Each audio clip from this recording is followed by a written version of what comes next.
To rule of principle, to democratic norms. اور وہ بلکہ جس وقت ادھر انگلینڈ میں پڑھائی بھی کر رہے تھے, he was very inspired by Jeremy Bentham, John Stuart Mill, جو کہ اس وقت کے لبرل سوشلسٹ خیالات رکھتے تھے, جو کہ بات کرتے تھے ایکوالٹی کی. جناح صاحب واز آلسو ٹریڈ یونینسٹ. سو یہی چیز ہمیں ان کی لیگل کریئر میں بھی دیکھنے کو ملی, اور پھر جو ان کی ایک پولیٹیکل کریئر آگے جا کر بنا, جس کے لیے ہی از ریناؤنڈ گلوبلی, اس میں بھی نظر آیا یہ جو ایک کمٹمنٹ ہے کہ آپ اپنے اسکولوں کے ساتھ کھڑے رہو چاہے جتنی بھی مشکلیں کیوں نہ آئیں. جی بالکل منیب, جس پہ سر میں آپ کی طرف آؤں گی, آپ سے بیسیکلی جاننا چاہوں گی کہ آپ کو یاد ہوگا ایک انسیڈنس جہاں پہ جناح کو جو ہے وہ پریزیڈنسی میجسٹریٹ کی پرماننٹ پوزیشن جو ہے وہ آفر کی گئی تھی اور انہوں نے اس کو ریفیوز کیا تھا. جب ہم اس طرح کے مختلف انسیڈنٹس دیکھتے ہیں اور ان کو سامنے رکھتے ہیں تو اس حوالے سے ان کی پرسنالٹی, ان کا جو پروفیشنلزم ہے, اس کے اوپر ہم کس قسم کی انفلوئنسز جو ہیں وہ ڈرا کر سکتے ہیں؟ جناح صاحب کی جو سب سے بڑا ایٹریبیوٹ میں سمجھتا ہوں ان کی پرسنالٹی کا ایز اے لائر اگر آپ دیکھیں تو self confidence and character building. جی. اور جس طریقے سے انہوں نے لا کے پروفیشن میں اس چیز کو ثابت کیا, اور اس کے بعد وہ اپنے پارلیمنٹری کیریئر میں جس طریقے سے انہوں نے اس چیز کو لے کے گئے, اور پھر پولیٹیکل کیریئر پولیٹیکل ایرینا میں لے کے آئے, تو ہمیں ایک سیکوینس نظر آتا ہے جو کہ لا پروفیشن سے بیسیکلی شروع ہوا, جو انہوں نے لا کے پروفیشن میں کیس بلڈنگ, کیس پریپریشن, اس کو آرگومنٹ کرنا اور اس کو سبسٹینشیٹ کرنا ود فیکٹس اینڈ فگرز. اسی وجہ سے ان کے سب سے بڑے بڑے جو ان کے ایڈورسز تھے وہ ریکگنائز کرتے ہیں کہ جناح صاحب جیسا جو ہے کانسٹیٹیوشنل لائر سب سے پار ایکسلنس کوئی بھی نہیں تھا. ایون ان کے جو بڑے بڑے ایڈورسریز تھے, انہوں نے ایون گاندھی نے اس چیز کو ایڈمائر کیا, اور ان کے باقی انڈین جو لیڈرشپ تھی, ایون جو برٹش جو تھے, ایون سر اسٹیفرڈ کرپس نے ان کو اس چیز کو ایڈمائر کیا. بل کلنٹن کی جب وہ پاکستان آئے 2000 میں, اور ہی انہوں نے سیٹ کہ he was commonwealth countries کا the best constitutional lawyer commonwealth countries produce by mister Jinnah. تو یہ وہ چیز ہے کہ نہ صرف آپ کے اپنے اس کو ایڈمائر کرتے ہیں بلکہ مخالفین بھی آپ کی اس لیگل پروفیشن میں جو کمپیٹنس ہے اور جو ایکسپرٹیز ہے اس کو سارے مانتے ہیں. آئی تھنک, اور اس کی بنیادی وجہ بیسیکلی یہ بیکاز انہوں نے ہمیشہ فوکس کیا میرٹ کے اوپر. انہوں نے بیسیکلی فوکس کیا کہ وہ اپنے کام کے ذریعے, اپنی محنت کے ذریعے جو ہے وہ نام کمائے. آپ دیکھیں کہ یہ جو قائد اعظم کا جو سیلف کانفیڈنس تھا اور ان کو اپنی ایبلٹیز پہ جو ایک یقین تھا, جو انہوں نے لا کے پروفیشن میں اپنی محنت کے بل بوتے پر انہوں نے کمایا, ہم دیکھتے ہیں کہ نہ صرف انہوں نے لا کے پروفیشن میں اس سیلف کانفیڈنس کو آزمایا, بلکہ آپ دیکھیں کہ جب وہ پولیٹیکل فیلڈ میں آئے تو انہوں نے تنہا انڈین نیشنل کانگریس جیسی بڑی پارٹی اور مائٹی برٹش امپائر کو, برطانوی راج کو تنہا انہوں نے نہ صرف چیلنج کیا بلکہ الٹیمیٹلی ہی سکسیڈڈ کہ انہوں نے اس کو ڈیفیٹ کیا. یہ وہ کانفیڈنس تھا فرام دا ڈے ون جو قائد اعظم کو اپنی سچائی پہ, اپنی کردار کی جو مضبوطی تھی, اور وہ ہمیشہ جب even after becoming the governor general وہ نوجوانوں کو بھی اسی بات کا جو ہے سبق دیتے رہے کہ آپ سب سے پہلے آپ جو ہے اپنے کردار کی مضبوطی پہ اور اپنے آپ کو زیادہ سے زیادہ اکوپ کریں ماڈرن ٹیکنالوجیز, ماڈرن ایجوکیشن کے ساتھ, تاکہ آپ ایک بڑا رول پلے کر سکیں. اور یہ قائد اعظم نے سب کچھ بطور رول ماڈل خود پہلے اپنے اوپر اپلائی کیا, سٹارٹنگ فرام جس واقعے کا آپ بات کر رہی ہیں, اور throughout his political career ultimate انہوں نے بالکل اس چیز کو اسٹیبلش کیا. جی بالکل سر, جس میں ہوا میں آپ کی طرف آؤں گی, آپ سے بیسیکلی یہ جاننا چاہوں گی کہ جب ہم بات کرتے ہیں بار بینچ ریلیشن شپ کی تو اس حوالے سے ہم یہ بھی دیکھتے ہیں کہ فاؤنڈر آف دا نیشن کے بہت کچھ زیادہ انٹرسٹنگ انسیڈنٹس بھی تھے جہاں پہ وہ کورٹ روم میں جاتے تھے اور ان کی آرگیومنٹس بھی ہو جاتی تھیں ججز کے ساتھ, لیکن وہ اتنی کنسٹرکٹیو ہوتی تھی اور اس طرح کے انوائرمنٹ میں ہوتی تھی کہ اگلے دن جب وہ عدالت میں جاتے تھے تو اس کا کوئی ایک منفی اثر نہیں ہوتا تھا, اور جو ایک ماحول تھا کورٹ روم کا وہ ڈسٹرب نہیں ہوتا تھا. تو ہم اس طرح کے جب مختلف انسیڈنٹس کو سامنے رکھتے ہیں جناح کی لیگل کریئر کو سامنے رکھتے ہوئے, تو آپ کیا سمجھتی ہیں کس قسم کی جو ہے پریسیڈنٹ سیٹ کر رہے ہیں نہ صرف نوجوان وکلا کے لیے بلکہ آج کے ججز کے لیے بھی؟ میں اسی پہ آنا چاہ رہی تھی کہ جناح کو فالو کریں ایز اے پروفیشنل لائر. ہمارے جو جتنے بھی قانون پڑھ رہے ہیں, جو ینگ پریکٹس کر رہے ہیں, ان میں کیا بات تھی, کیس تیار کر کے آتے تھے, بالکل پریپریشن, میرٹ پہ بحث کرنا. دیکھیں آپ you can be the best orator in the world, اگر آپ کی تیاری نہیں ہے تو آپ وہ تو نہیں بولیں گے نا. آپ میرٹ پہ جو فیکٹس ہیں کیس کے, جو آرگیومنٹ اس کو اپلائی کرتا ہے وہ آپ نے پیش کرنا ہے, لیکن تیاری ہوگی, پھر آپ اس کو ڈیولپ کرتے ہیں آرگیومنٹ کو, پھر پیش کرتے ہیں, تب آپ کا آرگیومنٹ بھی خوبصورت لگتا ہے. ہمارے ہاں ابھی تو یہ تیاری نہیں ہوتی اکثر انفارچونیٹلی. مطلب کہ ٹو دا ٹی اگر آپ نے فالو کرنا ہے تو یہ محنت مانگتی ہے یہ چیزیں. پھر ہمارا جو بینچ ہے اس نے کیس وہ تب سننا ہوتا ہے, اور بینچ کا اور بار اور بینچ کا یہ ہے کہ جو بھی کیس ہے ان کا کوئی تعلق نہیں ہے کہ وہ لائر کدھر سے ہے, وہ اس کا کلائنٹ کون ہے, اس کو کوئی نہیں فرق پڑتا. ان کے سامنے بینچ کے سامنے بس وہی کیس ہونا چاہیے, اور اس کیس کے کیا میرٹس ہیں, اس میں کیا ایویڈنس پیش کیا گیا, اس میں کیا آرگیومنٹ کیے گئے, اس میں کیا فیکٹس ہے, اسی کو انہوں نے اینالائز کرنا ہے اور اسی کے اوپر انہوں نے ججمنٹ دینی ہے. اس کورٹ روم سے باہر کیا ہو رہا ہے, جیسے ہمارے یہاں سوشل میڈیا میں پورا کیس ڈسکس ہو رہا ہے, یا لوگ کہہ رہے ہیں کہ نہیں وہ فلاں کیونکہ ہیوی ویٹ ہے اس کا, نہیں, ان کو کوئی فرق نہیں ہونا چاہیے. تو بار اور بینچ کا یہی ریلیشن شپ ہے, اور ایسا ہی ہونا چاہیے کہ اگر ایک لائر ایک تیاری کر کے آیا ہے تو بینچ نے وہ سننا ہے. بالکل. اور جب وہ سنتے ہیں تو اس کے بعد اٹ از نتھنگ پرسنل نا. جی بالکل میڈم, آپ کا پوائنٹ آ گیا, جس پہ سر میں آپ کی طرف آؤں گی. آپ سے بیسیکلی یہ جاننا چاہوں گی کہ جب ہم بات کرتے ہیں فاؤنڈر آف دا نیشن کی آئیڈیالوجی کی with regards to the independence of judiciary, تو اس پہ آپ ناظرین کی رہنمائی کریں کہ ان کا کیا ویو پوائنٹ تھا. جو ابھی انہوں نے بھی بات کی تھی کہ میڈیا ٹرائل یہ نہیں ہونا چاہیے کہ جی سوشل میڈیا پہ آپ نے بات طے کر لی, ٹھیک ہے, ہم آج جس معاشرے میں رہتے ہیں, جس دنیا میں رہتے ہیں, تو وہاں سوشل میڈیا ہے, اور یہ ہماری زندگی کی ایک سچائی ہے کہ بات ہوگی اور وہ کافی زیادہ ایمپلیفائی ہو کر ہوگی, جو کہ اس وقت شاید ان چیلنجز کا سامنا نہیں تھا. لیکن عدالت کے اندر جو میٹر کرتا ہے وہ ہے آپ کے سامنے کا ثبوت. اسی طرح سے جو بینچ ہے اور جو وکلا ہیں ان کے بیچ میں ایک بڑا کارڈیل اور ایک عزت والا ریلیشن ہونا چاہیے.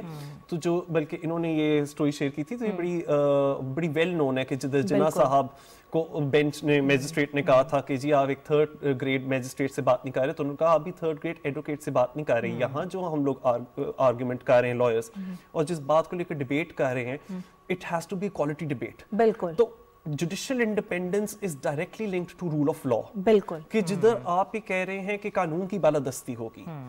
تو آج کیا ہے کہ ہم جس انوائرمنٹ میں رہ رہے ہیں تو پولرائزیشن بہت زیادہ ہے, اور وہ سوشل میڈیا کے اوپر ہمیں اور زیادہ میگنیفائی ہو کر نظر آتی ہے. بالکل.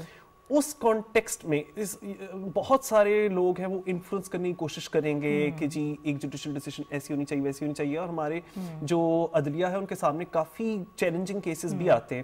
تو مجھے یہ لگتا ہے کہ ہمارے پاس ایک آزاد عدلیہ ہے, اور اس کے لیے بہت دیر بہت لمبی مدت کی لڑائی ہوئی ہے, ایک موومنٹ چلی, ہم نے لائرز موومنٹ بھی دیکھی, اس کے اختتام پر جا کر آج ہمارے پاس ہماری عدلیہ اس فارم میں موجود ہے جو کہ ہم لوگوں کو نظر آتی ہے. تو امید یہی ہے کہ ایک جوڈیشل انڈیپینڈنس رہے گی, کیونکہ وہ جو کہا جاتا ہے نا کہ justice must not only be done but also be seen to be done. So ججز کی امپارشیلٹی, نیوٹریلٹی یہ بہت اہم ہے, اور ان کا جو کام ہے وہ بھی بہت اہم ہے, کیونکہ they are holding justice on trust for each and every one of us. بالکل.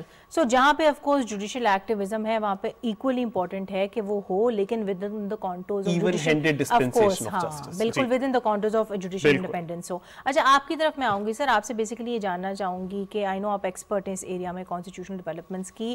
1973 کا کانسٹیٹیوشن جب پروملگیٹ ہوا تب سے لے کے آج تک آپ کیا سمجھتے ہیں, کیا سب سے زیادہ امپورٹنٹ کانسٹیٹیوشنل ڈیولپمنٹس ہوئی ہیں, امینڈمنٹس ہوئی ہیں, اور وہ امینڈمنٹس جن کا ایک بہت پازیٹیو افیکٹ ہوا ہے ہماری ڈیموکریٹک سسٹم پہ, جن کا ایک بہت پازیٹیو افیکٹ ہوا ہے رول آف لا پہ, اینڈ سب سے امپورٹنٹ وہ امینڈمنٹ جنہوں نے ون وے اور دی ادر جو جناح کی آئیڈیالوجی تھی پاکستان کی اس کو اسٹرینتھن کیا ہے. جی میں سمجھتا ہوں کہ اگر ہم ریسنٹ پاسٹ میں جو 18th امینڈمنٹ ہوئی پاکستان کے کانسٹیٹیوشن میں, جس میں پاکستان کی تمام سیاسی جماعتوں نے اس وقت حصہ لیا اور کنٹریبیوٹ کیا اور کنسنسس کے ساتھ وہ لے کے آئے, دیٹ از ویری امپورٹنٹ جو ڈیولپمنٹ ہے کانسٹیٹیوشنل.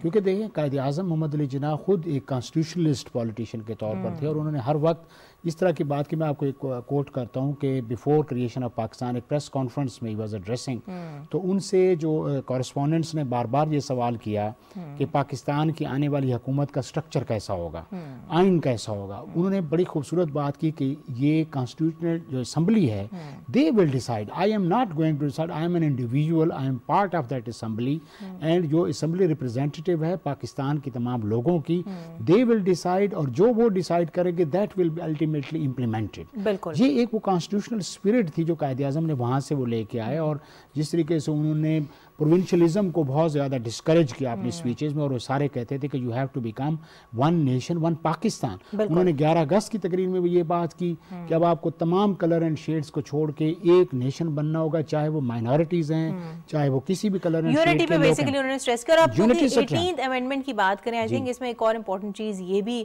اس کا ذکر کرنا ضروری ہے کہ اس میں ہمیں بہت زیادہ ایسے ہیومن رائٹس ملے، جس طرح right to fair trial, right to education, جو کہ اب ایک فری اینڈ کمپلسری رائٹ ہو گیا ہے تمام ان لوگوں کا جن کی عمر 5 سے 16 سال کے درمیان ہے. تو آئی تھنک اس میں جہاں پہ ہم ہیومن رائٹس ڈیولپمنٹ کی بات کرتے ہیں تو یہ بھی ایک بہت نوٹیبل ڈیولپمنٹ ہے. میڈم میں آپ کی طرف آؤں گی. آئی تھنک اس حوالے سے بہت امپورٹنٹ ہے کہ 11 اگست 1947 کی جو اسپیچ تھی قائد اعظم محمد علی جناح کی، جس میں انہوں نے بڑے کیٹیگوریکلی مائنورٹیز کے رائٹس کے اوپر اسٹریس دیا، مور پرٹیکولرلی ان کے rights vis-a-vis getting religious freedoms. تو ان کا اس وقت جو نظریہ تھا، ان کا اس وقت جو ایک ویژن تھا مائنورٹیز کے لیے، اس کو ہم آج کس طرح سے اپنی سوسائٹی میں جو ہے ایمانسپیٹ ہوتے ہوئے دیکھتے ہیں؟ جناح صاحب کا ویژن بہت کلیئر تھا.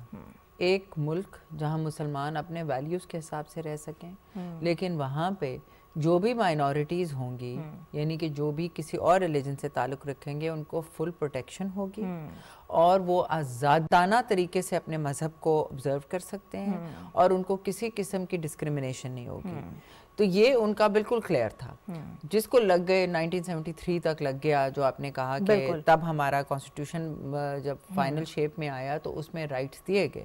مائنورٹیز کو اتنے ہی رائٹس ہوں گے جتنے کہ آپ کے all citizens are equal. بالکل. It says all citizens are equal under the Article 25.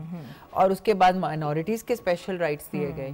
جی بالکل میڈم، آپ کا پوائنٹ آ گیا. آپ کی طرف میں آؤں گی. منیب، آپ سے بیسکلی جاننا چاہوں گی کہ ہم سب یہ بات انڈرسٹینڈ کرتے ہیں کہ اس ٹائم پہ جب پریکٹیکلی خواتین کے رائٹس کو اتنی امپورٹنس نہیں دی جاتی تھی، فاؤنڈر آف دا نیشن ایک ایسے شخص تھے جنہوں نے اس کے اوپر بہت زیادہ نہ صرف انٹرسٹ شو کیا بلکہ اس پہ بہت زیادہ فوکس بھی پلیس کیا.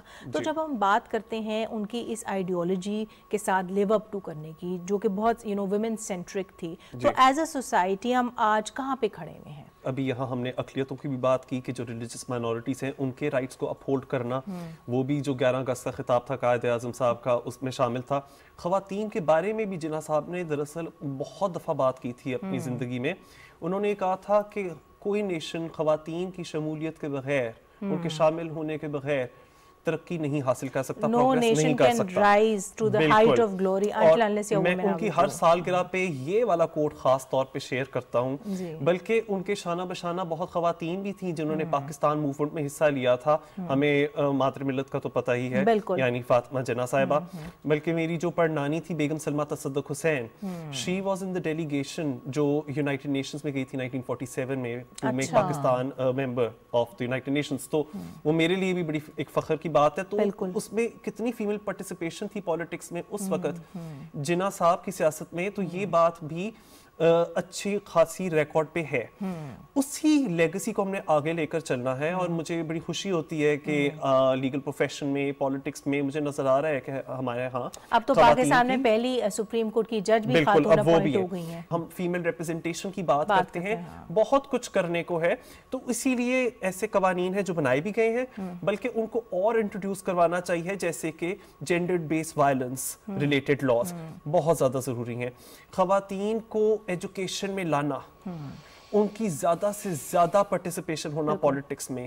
we've already started on that course، لیکن ابھی اور کیونکہ گنجائش رہتی ہے تو ہم لوگوں کو اس طرح کے قوانین کی سخت ضرورت ہے جو ہماری خواتین کو امپاور کریں، کیونکہ this is what they deserve, this is what the country was created for. سر میں آپ کی طرف آؤں گی، آپ سے بیسیکلی جاننا چاہوں گی بیکاز آپ ایک سینئر ایجوکیشنسٹ ہیں ان یور اون رائٹ، کہ جب ہم بات کرتے ہیں ایجوکیشن کی تو ہم سب یہ بات سمجھتے ہیں کہ فاؤنڈر آف دا نیشن کا بیک دین بہت زیادہ فوکس تھا ایجوکیشن کے اوپر، بلکہ وہ ٹائم اینڈ اگین جو ہے نوجوانوں کو اس بات پر جو ہے کہتے تھے کہ وہ سب سے پہلے اپنی ایجوکیشن کو پرائیورٹائز کریں. تو آج ہم اس ویژن کو کس طرح سے انفورس ہوتے ہوئے دیکھتے ہیں؟ As a founder of nation کے طور پر جس طرح کو انہوں نے اپنی پالیسی کو immediately after creation of Pakistan, جو پہلی ایجوکیشن کانفرنس ہوئی اس میں جو انہوں نے آفیشیل جو ایڈریس اس میں کیا، اس میں انہوں نے یہی کہا کہ ہماری جو ایجوکیشن پالیسی ہونی چاہیے وہ ہماری جو گراؤنڈ ریالٹیز کو مد نظر رکھ کے اس کے طور پر بنانی چاہیے. اور اس کے تحت انہوں نے نوجوانوں کو، بہت جینڈر کو، انہوں نے بہت زیادہ اس بات کو پروموٹ کیا کہ آپ اپنے آپ کو ایجوکیٹ کریں. قائد اعظم نے پاکستان بننے کے بعد ایک ایجوکیشن کانفرنس ہوئی کراچی میں نومبر 47 میں.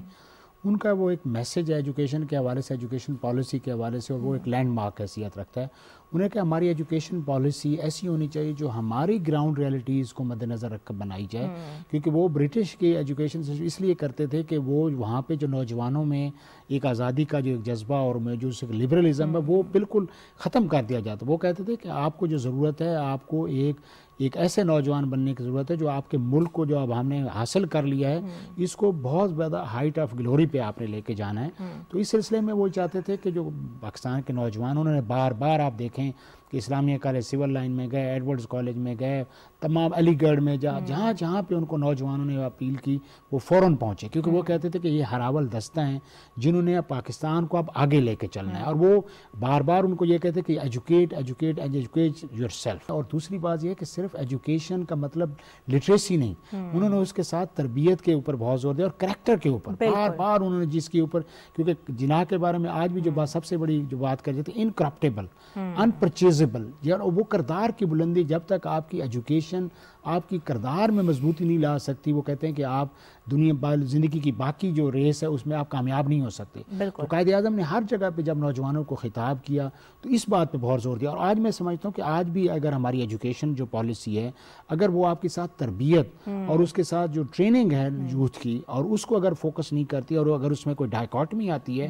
تو اس سے جو ہوتی ہے کہ ہماری, میں سمجھتا ہوں کہ ہم منزل سے دور ہوتے جا رہے ہیں. بالکل. قائد اعظم بہت امپورٹنٹ ہے, جیسا کہ آپ نے خود ہی کہا, اس میں مزید میں ایڈ کرنا چاہوں گی کہ وہ جو ایک گیپ ایگزسٹ کرتا ہے بٹوین نوجوان, ان کا جو ایک آئیڈیالوجی اباؤٹ لائف اینڈ جو قائد اعظم محمد علی جناح کی تھی, اس کو جو ہے ہم برج کریں. اس میں I think people like your self, teachers کا, ایجوکیشنل انسٹیٹیوشنز جو ہیں ان کا بہت ایک امپورٹنٹ کردار ہے. میڈم میں آپ کی طرف آؤں گی and moving towards the end of the show, آپ سے پوچھنا چاہوں گی کہ اب جب ہم اس پوری ڈسکشن کو ریپ اپ کر رہے ہیں, آپ کیا ایڈوائس دینا چاہیں گی ان ینگ لائرز کو جو ہمارے آج کا شو کو دیکھ رہے ہیں, ایون یوتھ جنرلی, کہ کس طرح سے وہ فاؤنڈر آف دا نیشن کو ایک بینچ مارک بنا کے, ایک رول ماڈل بنا کے اسپائر کر سکتے ہیں فار پرفیکشن؟ جی, میں پہلے تو اپنے لائرز جو برادری ہے, ان کے ینگ لائرز جو انٹر ہو رہے ہیں پروفیشن میں, ان کو میں یہ کہوں گی کہ مایوس بڑی جلدی ہو جاتے ہیں, مایوس بھی ہو جاتے ہیں اور چاہتے ہیں کہ ہر چیز جلدی ہو جائے.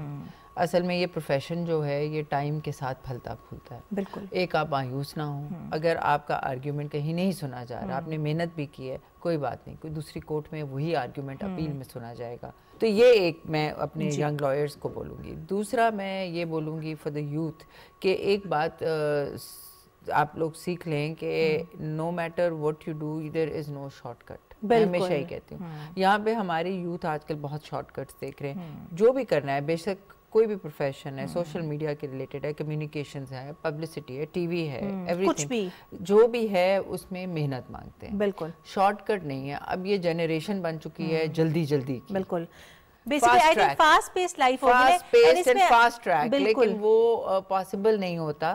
پروفیشنل ایکسلنس کو حاصل کرتے ہوئے ڈاکٹرز ہو جائیں, انجینئرز ہو جائیں, لائرز ہو جائیں, آپ جیسے اینکرز ہو جائیں, وقت لگتا ہے. بالکل. اینڈ وہی والی چیز کہ آئی ڈونٹ تھنک کہ کوئی شارٹ کٹ ہے to success at the end of the day. And اس چیز کی عکاسی سب سے زیادہ اسکل ہے, اس چیز کی عکاسی ٹائم کے ساتھ بڑھتا جائے گا, اور جتنا آپ امپروو کرتے جائیں گے, آپ سیکھتے بھی جائیں ساتھ. بالکل. اینڈ آئی تھنک کرٹیسزم جو ہے اس کو بھی کنسٹرکٹیولی لینا چاہیے. آپ کی طرف آؤں گی منیب, آپ سے بیسیکلی یہ جاننا چاہوں گی کہ جب ہم بات کرتے ہیں سوشل میڈیا کے استعمال کی, تو ہم سب یہ سمجھتے ہیں کہ سوشل میڈیا کا ایک بہت اہم کردار ہے لوگوں کو ایجوکیٹ کرنے میں, but at the same time اس کی ایک ڈارک سائڈ بھی ہے. تو کس طرح سے ہم سوشل میڈیا کا جو ہے ایک مثبت طریقے سے استعمال کر سکتے ہیں سچ دیٹ کہ وہ آج کل کی جو نوجوان نسل ہے اس کو ایجوکیٹ کرے, جناح کا جو ویژن تھا, ان کی جو آئیڈیالوجی تھی اباؤٹ پاکستان, اس کے بارے میں؟ دیکھیے جی, قائد اعظم صاحب بہت بڑے ایڈوکیٹ پروپوننٹ تھے فری اسپیچ کے اور فریڈم آف ایکسپریشن کے, اور سوشل میڈیا نے کیا کیا ہے کہ ہر کسی کو آواز دے دی ہے کہ وہ والے نیریٹیوز جو کہ پہلے سامنے نہیں آتے تھے کیونکہ وہ پاپولر نہیں تھے, اب وہ بھی سامنے آنا شروع ہیں. تو ایک طرح سے اچھی بات بھی ہے, لیکن بہت سارے لوگ ایسی نفرت انگیزی کرتے ہیں, ایسی باتیں کرتے ہیں جو کہ آگ لگا دیتی ہیں آپ کے معاشرے میں, اور وہ اس کو فریڈم آف ایکسپریشن کا نام دے دیتے ہیں. تو یہ بہت ضروری ہو گیا ہے کہ فریڈم آف ایکسپریشن اور ہیٹ سپیچ کے بیچ میں جو ڈیوائڈنگ لائن ہے وہ صحیح طریقے سے ڈرا کی جائے. کیونکہ جناح صاحب کی اگر آپ گفتگو دیکھیں, ان کے آپ جو خطاب ہیں وہ سارے دیکھیں, اس میں ہمیشہ وہ کنڈیم کرتے تھے ہیٹ سپیچ کو, اس میں ہمیشہ وہ گریز کرتے تھے کوئی ایسی بات سے جو کہ کسی اور کو کمتر ثابت کر دے.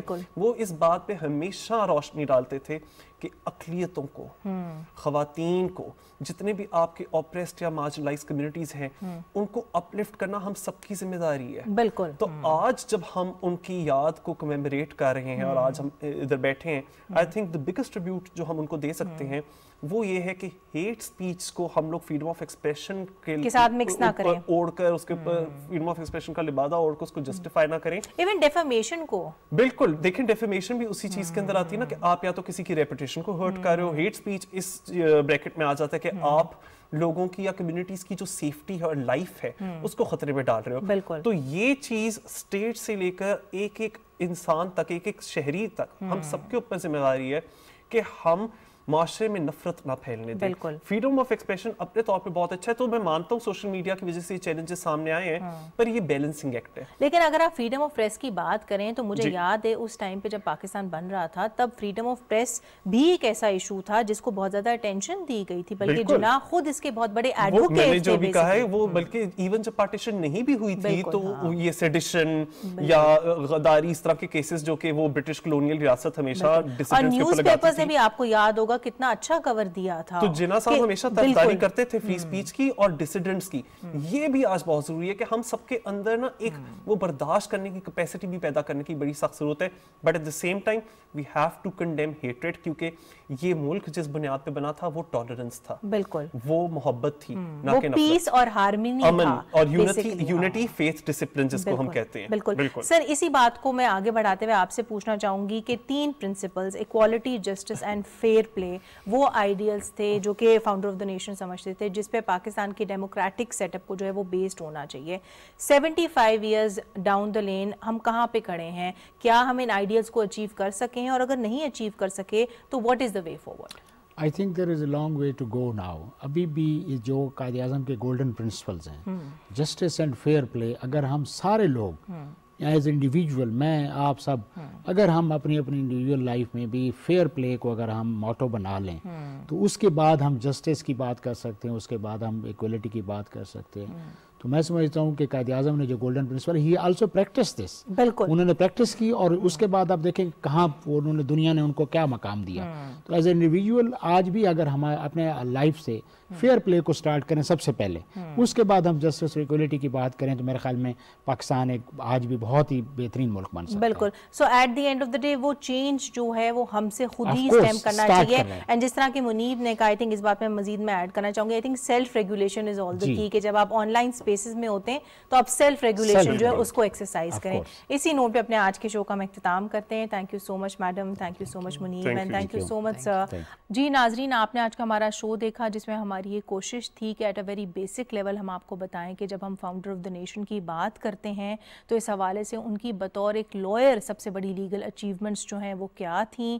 ہیونگ سیڈ دیٹ, جہاں پہ آف کورس ہم اس بات کی امید رکھتے ہیں کہ یہ شو جو ہے وہ آپ کے لیے انفارمیٹیو ثابت ہوا ہوگا, بیکاز ہماری یہ کوشش تھی کہ ہم ایسے ایسپیکٹ پہ ان کے کریئر کی بات کریں جس پہ انفارچونیٹلی ہم دیکھتے ہیں میڈیا میں اتنی بات نہیں ہوتی. ہماری یہ بھی کوشش تھی کہ ہم آپ کو یاد دلائیں کہ قائد اعظم محمد علی جناح کا جو ویژن پاکستان کے لیے تھا وہ کیا تھا. بطور ایک سوسائٹی ہم پہ یہ ذمہ داری عائد ہوتی ہے کہ ہم اس ویژن کو یاد رکھیں اور ہم ایکٹیولی کوشش کریں کہ ہم اس بینچ مارک کو جو انہوں نے ہمارے لیے سیٹ کیا ہے اس کو اچیو کریں. آج کے لیے اتنا ہی. اگلے ہفتے تک کے لیے اپنی میزبان فاطمہ شاہین کو اجازت دیں.